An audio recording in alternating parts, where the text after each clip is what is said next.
వాస్తవే brother. Jaganmohan Reddy మాట్లాడింది వాస్తవే. ఆయనలాగా పరిపాలన చేయబట్టి 11 సీట్లు వచ్చినాయి. ఆయన బాగా పరిపాలన చేసినట్టయితే, ఆయన చంద్రబాబు గారి లాగా పరిపాలన చేసినట్టయితే 175 వచ్చాయి. జగన్మోహన్ రెడ్డి లక్కే. జగన్మోహన్ రెడ్డి పరిపాలన చేశాడు కాబట్టి 11 సీట్లు వచ్చాయి. ఆ సైకో మాటలు గాని, ఆ ఫేక్ న్యూస్ గాని, జగన్మోహన్ రెడ్డి తప్ప ఒక అబద్ధాన్ని ఎట్టా నమ్మరని చెప్పి, ఆ ఒక్క అబద్ధాన్ని 10 సార్లు చెప్తే నమ్ముతారని చెప్పి 10 సార్లు అబద్ధాలు చెప్పి జనాలను నమ్మిస్తాం తప్ప ఏమి లేదు. ఆయన ఆంధ్ర ప్రజలు ఎప్పుడో డిసైడ్ అయిపోయారు. అనవసరం 15 సంవత్సరాల దాకా కూటమి ప్రభుత్వమే. జగన్మోహన్ రెడ్డి నువ్వు ఈ 15 సంవత్సరాల్లో నువ్వు రాలేవు. ఇలాంటి అబద్ధాల మాటలు పట్టించుకో. అబద్ధాల మాటలు చెప్పాకు.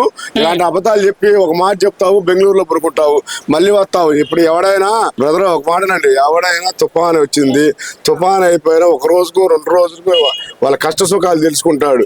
ప్రభుత్వం అన్ని సహాయం చేసి తుఫాను అయిపోయాక అందరూ సహాయం అందాక నీ ఫేక్ బ్యాచ్ తీసుకెళ్లి ఎవరైనా వారం రోజుల తర్వాత దగ్గరికి వెళ్తారా ఎవరైనా? అలాంటి మాజీ ముఖ్యమంత్రి.